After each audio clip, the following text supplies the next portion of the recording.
आइए शुरू करते हैं डीएलएड फर्स्ट सेमेस्टर सब्जेक्ट गणित मॉडल नंबर फर्स्ट। आज हम लोग देखेंगे, तो इसमें हम लोग देखेंगे कि ये मॉडल पेपर कैसा होता है। तो जो सबसे पहले क्वेश्चन जो आते हैं उसमें आते हैं वास्तुनिष्ठ प्रश्न, ऑब्जेक्टिव प्रश्न। तो पहला क्वेश्चन यहाँ पर लिखा है कि डिजिट में 3 का स्थानीय मान हमको निकालना है। तो पहले हम लोग क्या करेंगे, डिजिट को एज इट इज लिख लेंगे। लिखा है 8 3 6 5। 5 में हमको 3 का निकालना है और हम लोग देखेंगे 3 कहाँ पर है। इकाई, दहाई, सैकड़ा। सैकड़ा के बाद 3 है तो ऐसे हम लोग इसको 3 लिख लेंगे। और 3 के बाद नंबर ऑफ डिजिट कितनी है, 1 और 2। तो 2 डिजिट हम लोग यहाँ पर ऐसे नोट कर लेंगे। तो हमारा आंसर क्या आ जाएगा, जो इसका जो आंसर हमारा आ जाएगा वो आ जाएगा 300। तो पहले वाले का जो आंसर हमारा आ जाएगा वो 300 आंसर इसका आ जाएगा। उसके बाद क्वेश्चन नंबर 2 है, लिखा है कि कौन सा जोड़ा एक दूसरे का व्युत्क्रम है। व्युत्क्रम को हम लोग पहले जान लेंगे। व्युत्क्रम क्या होता है। व्युत्क्रम मीन्स जो होता है वो होता है उल्टा। जैसे हमारे पास लिखा है कोई भी नंबर 2/3 भिन्न के रूप में, इसका जो व्युत्क्रम होगा वो होगा 3/2। तो ये हम लोग यहाँ पर समझ गए कि व्युत्क्रम क्या होता है। तो इसके बाद अब क्वेश्चन को हम लोग सॉल्व करेंगे।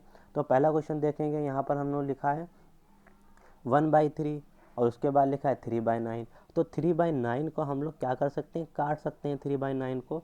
तो 3 बन जाती है, 3 ज़ा 9। तो ये भी 1/3 आ गया। तो पहला क्या हो गया, पहला सेम हो गया। तो पहला इसका आंसर, ये जो पहला है ये इसका आंसर नहीं होगा। उसके बाद हम लोग दूसरे वाले पे दूसरा वाला ऑप्शन देखेंगे, ऑप्शन देखेंगे।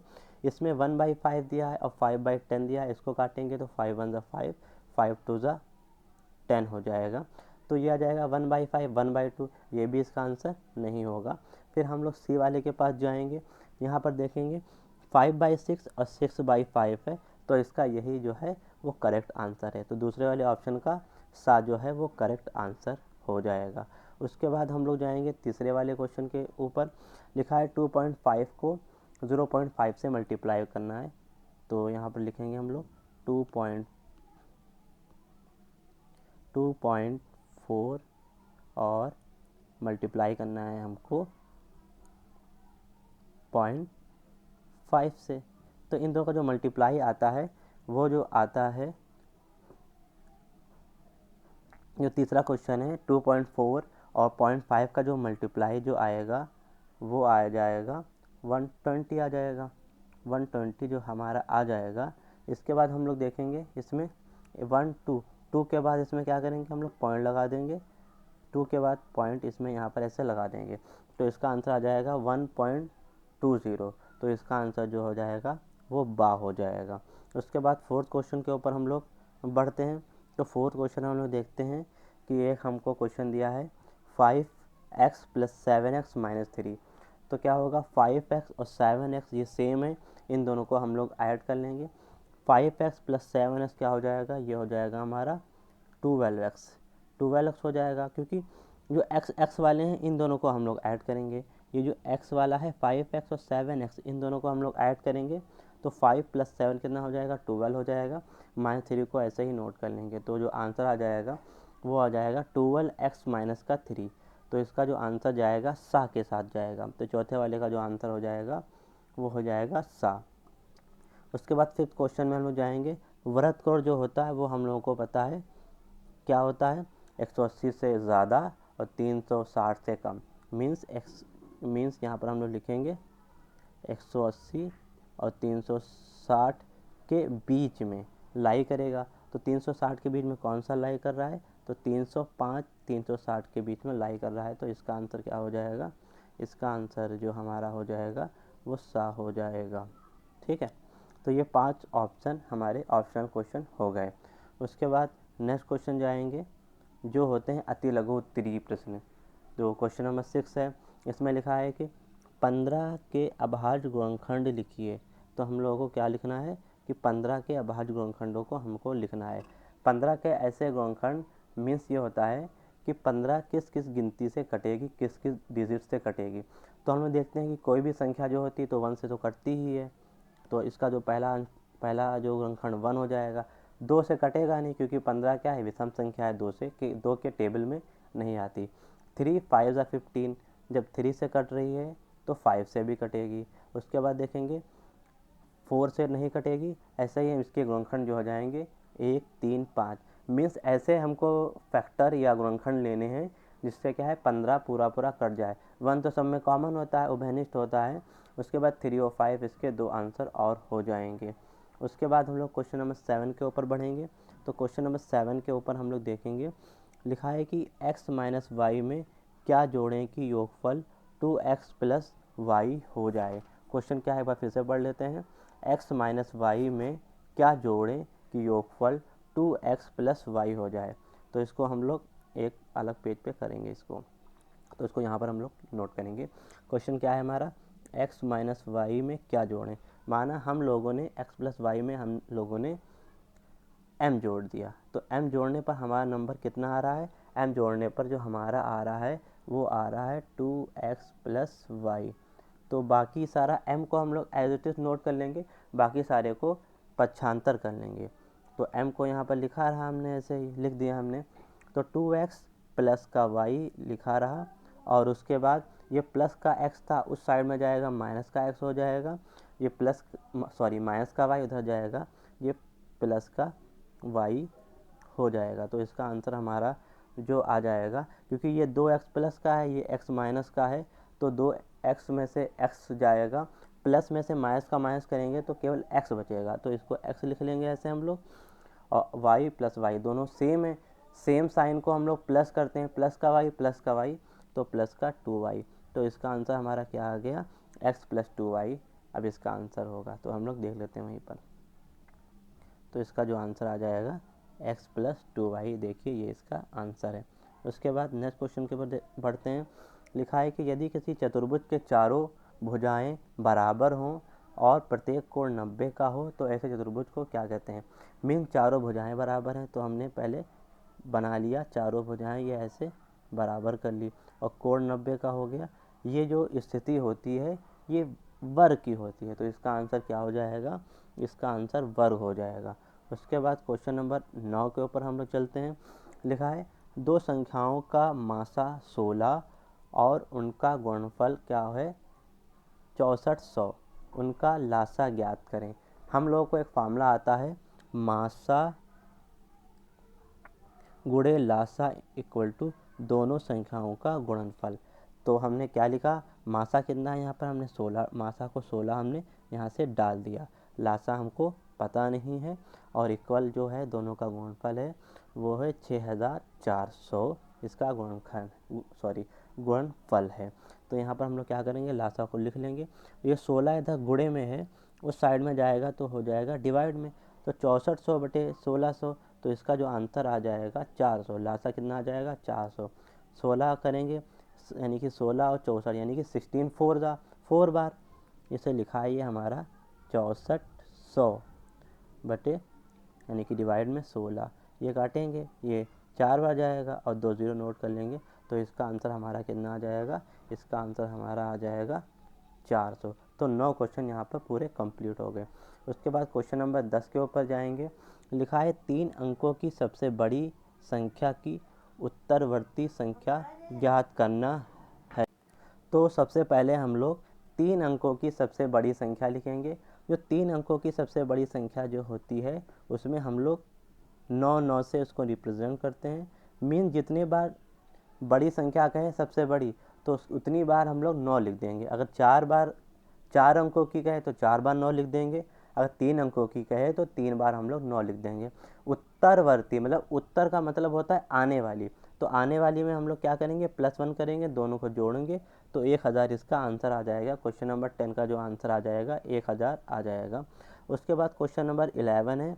क्वेश्चन नंबर 11 को हम लोग देखेंगे दूसरे पेज के ऊपर। तो क्वेश्चन नंबर 11 हम लोग यहाँ पर इसको लिखेंगे। लिखा है 0.085 ये लिखा है। तो इसको हम लोग जैसे लिखते हैं, अपॉन में 1 लिख लिया हमने, क्योंकि हमको पता है कि 1 होता है अपॉन में। पॉइंट को हटाएंगे, पॉइंट के बाद नंबर ऑफ डिजिट 1 2 3, तो 3 0 हमको लगा देने हैं। अब हम जानते हैं कि परसेंटेज में क्या होता है, जो परसेंटेज होता है उसमें जो अपान में क्या होता है 100 होता है, डिवाइड में 100 लाना है हमको, यानी कि एक ज़ीरो हमको हटाना है। तो ज़ीरो काटेंगे, एक के बाद पॉइंट लग जाएगा यहाँ पर हमारा। तो इसका जो आंसर आ जाएगा ये लिख देंगे हम लोग इसको 8.5 अपॉन 100। अब देखो 100 को हटा के हम लोग परसेंटेज लिख सकते हैं, ये रूल होता है, ठीक है। तो यहाँ पर ये हो गया। अब ये क्या हो गया 8.5% इसका आंसर आ गया। तो जो इस क्वेश्चन का जो आंसर आ गया वो क्या आ गया 8.5, यानी कि हमारे 11 क्वेश्चन जो हो गए अति लघु के सारे हो गए। अब लघु उत्तरीय प्रश्न को हम लोग लघु उत्तरीय प्रश्न को देखेंगे। तो लघु में पहला क्वेश्चन है पटरी और प्रकार की सहायता से 90 का कोड बनाइए। तो हम लोग इसको यहाँ पर देखेंगे, पटरी और प्रकार की सहायता से 90 का कोड हम लोगों को बनाना है। तो इसके लिए अलग से हम वीडियो बना देंगे जिसमें आप लोग देख लीजिएगा। फिलहाल यहाँ पर एक थोड़ा हिंट ले लीजिए कि किस टाइप से करना होता है। तो सबसे पहले हम लोग क्या करेंगे, एक लाइन ऐसे खींचते हैं पटरी से, और उसके बाद एक चाप लगाते हैं, इस टाइप से चाप लगाते हैं। जितनी चाप हमने प्रकार में भरी उतनी ही चाप यहाँ से हमने ऐसे यहाँ से लगाया, तो यहाँ पे रखा। इसके बाद ये जो बनता है ये 60 का बनता है, ठीक है, और ये जो बनता है 120 का। तो यहाँ पर ये 60 का हो गया, ये हो गया 120 का। अब इसका जब हाफ कर देंगे यहाँ पर ऐसे, यहाँ इसको मिला देंगे तो ये 30 का बचेगा। तो हमारा जो आंसर 90 का आ जाएगा। इसकी अलग से हम वीडियो बना देंगे जिसमें आप लोग इसको समझ लीजिएगा। उसमें हम 60 का, 90 का और 120 सारे एंगल को हम बता देंगे। उसके बाद नेक्स्ट क्वेश्चन के ऊपर हम लोग बढ़ते हैं। उसके बाद क्वेश्चन नंबर 13 है, थोड़ा इजी क्वेश्चन है, देख लेते हैं हम लोग। यहाँ पर लिखा है रमेश के बगीचे में विभिन्न प्रकार के फूलों के पौधे लगे हैं। नीचे दी गई सारणी में इन पौधों की संख्या दी गई है, इन्हें पिक्टोग्राफ द्वारा दर्शाइए। तो गुलाब के 30 हैं, गेंदे के 25 हैं, जूही के 10 हैं, डहेलिया 15 है, रजनीगंधा के 45 हैं। अब हम संकेत को ऐसा नंबर हम लोग लेंगे जो सब में कॉमन हो। देखते हैं कि 5 से सारे नंबर जो हमारे हैं वो कट रहे हैं। 5 6 ज़ा 30, तो ये हमारा 6 टाइम 30 जा रहा है। ऐसे ये 5 टाइम जा रहा है, ये 2, ये 15, ये 45। तो इसका सलूशन देख रहे हैं आगे। अब इसमें होता क्या है, पिक्टोग्राम में हम लोग संकेत से बना देते हैं। जैसे गुलाब के हमारे पास कितने थे, गुलाब के हमारे पास 30 थे, तो एक जो है वो 5 के बराबर है। तो 5, 10, 15, 20, 25 और 30, तो टोटल यहाँ पर हमारा कितना आ गया, ये वाला 30 आ गया। उसके बाद दूसरा देखेंगे 5, 10, 15, 20, 25, तो दूसरा जो होगा वो 25 हो जाएगा। और तीसरा कितना है 10 हो जाएगा, और ये 15 हो जाएगा, और ये कितना हो जाएगा हमारा 45। तो ऐसे ही पिक्टोग्राफ में हम लोग इसको दर्शा देते हैं। उसके बाद नेक्स्ट क्वेश्चन हम लोग देखेंगे। इसमें लिखा है 7.2 सेंटीमीटर व्यास का एक वृत्त खींचिए और इसकी त्रिज्या। देखिए जो व्यास होता है ये वृत्त है, और ये जो पूरी जो लंबाई होती है जो केंद्र से होकर जाती है, केंद्र, ये केंद्र मान लिया हमने, इसको व्यास कहते हैं। व्यास का जो आधा होता है वो त्रिज्या होती है। व्यास हमारा कितना दिया है, व्यास हमारा दिया है 7.2। इसको हम लोग 2 से डिवाइड करेंगे तो हमारी त्रिज्या निकल आएगी। ऐसे 2 से डिवाइड करेंगे, 2 3 ज़ा 6, और ये पॉइंट लगा है, पॉइंट नोट कर लिया यहाँ पर ऐसे हम लोगों ने। और फिर हम लोगों ने 1 बचेगा, 1 के साथ 2, 12 हो जाएगा। तो हमारा आ जाएगा 6 टाइम, तो आ जाएगा 3.6। इसका आंसर जो आंसर आ जाएगा 3.6। तो इसका आंसर जो है वो कितना आ जाएगा, इसका आंसर जो आ जाएगा 72 दिया है, तो हमको पता है 72 का जो हाफ होता है 36 होता है। पॉइंट लगा है तो पॉइंट लगा दिया है। तो इसका आंसर जो व्यास होता है वो त्रिज्या का 2 गुना होता है। मैंने व्यास जो होगा उसका आधा कर देंगे तो हमारी त्रिज्या निकल आएगी। तो इसका आंसर ये हो गया। नेक्स्ट क्वेश्चन के ऊपर बढ़ते हैं। 15वां क्वेश्चन बहुत ही इंपॉर्टेंट क्वेश्चन है। लिखा है कि हमको आयत की लंबाई दी है, लंबाई यानी कि लंबाई इक्वल टू दी है हमको 9 सेंटीमीटर, और चौड़ाई कितनी दी है हमको, चौड़ाई दी है 3 सेंटीमीटर। तो हमको आयत का परिमाप निकालना है। तो परिमाप जो होता है आयत का परिमाप, 2 ब्रैकेट में लंबाई प्लस चौड़ाई। तो जो ब्रैकेट में होगा उसको पहले हम लोग सॉल्व करेंगे। लंबाई कितनी दी है, 9 दी है, और चौड़ाई कितनी दी है, 3 दी है। तो 9 + 3 को हम लोग ऐड करेंगे तो हो जाएगा 12। सबसे पहले ब्रैकेट वाला सॉल्व करते हैं, ये ध्यान रखना हम लोगों को। फिर उसके बाद 2 से मल्टीप्लाई करेंगे, 24 इसका आंसर आ जाएगा। नेक्स्ट क्वेश्चन के ऊपर बढ़ते हैं, ये थोड़ा अच्छा क्वेश्चन है। कपड़े के 3 थानों की लंबाई क्रमशः दी है हमको। बड़ी से बड़ी नाप का फीता बताइए जो तीनों थानों के कपड़ों को पूरा पूरा नाप सके। तो जब कभी भी क्वेश्चन में बड़ी से बड़ी नाप का फीता की बात की जाएगी तो बड़े से बड़े के लिए हम लोग मासा का यूज़ करेंगे। तो मासा निकालना तो आता ही होगा, तो यहाँ पर हम लोग मासा निकालना भी जान लेंगे। 3 नंबर दिए हैं तो हम लोग देख लेंगे कि मासा निकालना जानेंगे। तो मासा जो लास्ट में मासा आएगा वही क्या हो जाएगा, बड़े से बड़े फीते की लंबाई। इसको हम लोग अलग से क्वेश्चन में देखेंगे। चलिए देखते हैं डिजिट हमको क्या क्या दी थी यहाँ पर। तो डिजिट दी थी पहली 125,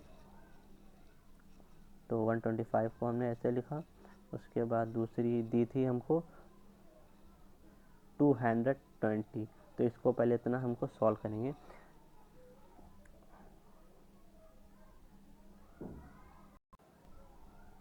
तो हम लोग टेबल पढ़ेंगे यहाँ पर। तो टेबल में क्या होगा, तो 125 वन सा करेंगे तो आ जाएगा हमारा 125 आ गया। तो इसको अब माइनस करेंगे और 10 में से 5 जाएगा तो 5 बचेगा, यहाँ पर 1 बचेगा, 1 ये हो गया, और ये इसको कैरी देगा तो ये 11 हो जाएगा, 11 में 2 जाएगा तो 9 बचेगा, तो ये हो जाएगा 95। अब हम लोग क्या करेंगे, जिससे पहले डिवाइड कर रहे थे उसको अब यहाँ पे नोट कर लेंगे। तो ये 125 हो गया, ये भी 1 टाइम जाएगा तो यहाँ पर 1 लिखेंगे हम लोग, यहाँ पर आ जाएगा 95 आ जाएगा। उसके बाद इसको माइनस करेंगे तो 5 में से 5 जाएगा 0, और यहाँ पर 3 बचेगा हमारा, ये हो गया इतना। अब यहाँ पर हम नोट करेंगे 95। तो ये हमारा कितनी बार आ जाएगा, ये हमारा आ जाएगा 3 3 9 यानी कि 90। तो हमारा यहाँ पर कितना बचेगा, 5 बचेगा। तो 5 बचेगा तो इसको अब हम इधर लिख रहे हैं, तो 5 और यहाँ पर जिससे हमने डिवाइड किया था इसको लिखेंगे, तो 5 6 30, ये हमारा 30 पूरा पूरा कट गया। अब जब पूरा पूरा कट जाएगा तो किससे कटेगा, 5 से। तो हम लोग 5 को भी हम लोग लिखेंगे, और साथ में 5 को हम लोग लिखेंगे, और साथ में जो नेक्स्ट डिजिट थी तीसरी वाली उसको भी हम लोग यहाँ से लिख लेंगे 275। और हमको पता है कि लास्ट में 5 है, तो लास्ट में 5 है तो ये 275 से कट जाएगी हमारी, लास्ट में 5 है। तो ये हमारा जो इसका मासा जो आएगा 5 आएगा, तो इसका जो आंसर आ जाएगा वो आ जाएगा 5। तो लास्ट में देखते हैं कि बड़े से बड़े फीते की जो लंबाई है वो हमारी 5 मीटर हो जाएगी। उसके बाद नेक्स्ट क्वेश्चन हम लोग देखते हैं, 17वां क्वेश्चन है नेक्स्ट क्वेश्चन। इसमें लिखा है एक परीक्षा में 75% बच्चे उत्तीर्ण हुए हैं। यदि परीक्षा में 1500 बच्चे बैठे थे तो कुल कितने बच्चे अनुत्तीर्ण हुए। तो पहले हमको पता है कि 75% जो बच्चे हैं वो उत्तीर्ण हुए हैं। तो किसका 75%, 1500 का 75%। तो इसको हम लोग सॉल्व करेंगे। 75% परसेंट हटाया हमने, ये परसेंट यहाँ पर लगा था, तो परसेंट को हम लोग क्या करेंगे, हटा के अपॉन में 100 करेंगे। ये तो हमको पता ही है, जैसे यहाँ पर ये यहाँ पर लिखा हुआ भी है। तो 0 से 0 कैंसिल आउट, ये 0 से 0 कैंसिल आउट। तो इसका जो आंसर आ जाएगा वो मल्टीप्लाई करने पर हमारा कितना आ जाएगा, 1125। मतलब कि ये है 15 और 75 को मल्टीप्लाई करेंगे तो 1125 यानी कि 1125 का आंसर आ जाएगा। आंसर ये नहीं है अभी, क्योंकि ये तो उत्तीर्ण बच्चे आए हमारे, ये कितने, ये पास बच्चे हैं, जो जितने बच्चों ने पास किया है। और हमको निकालना क्या है, हमको ये निकालना है कि कितने बच्चों ने पास नहीं किया। तो अनुत्तीर्ण बच्चे कितने हो जाएंगे, यहाँ पर अनुत्तीर्ण बच्चे जो हैं, टोटल बच्चे कितने हैं, 1500 से हम लोग 1125 घटा देंगे तो 325 का आंसर आ जाएगा। तो ये क्वेश्चन हो गया क्वेश्चन नंबर 17। और इसके बाद क्वेश्चन नंबर हम लोग 18 के ऊपर चलेंगे। क्वेश्चन नंबर 18 जो है वो बॉड मास के ऊपर है। तो सबसे पहले हम लोग ब्रैकेट सॉल्व करते हैं, फिर डिवाइड सॉल्व करते हैं। तो यहाँ पर ब्रैकेट पर्टिकुलर 1 नंबर पर है, तो सबसे पहले हम लोग डिवाइड को ही सॉल्व करेंगे। तो डिवाइड को हम लोग सॉल्व करेंगे, तो ये डिवाइड है यहाँ पर 15 और 45, तो 15 3 45, तो यहाँ पर हम लोगों का कितना आ जाएगा, 3 आ जाएगा। तो ये 15 और 3, जैसे ये लिखा है 45 और डिवाइड लिखा है हमारा, सॉरी 1 मिनट,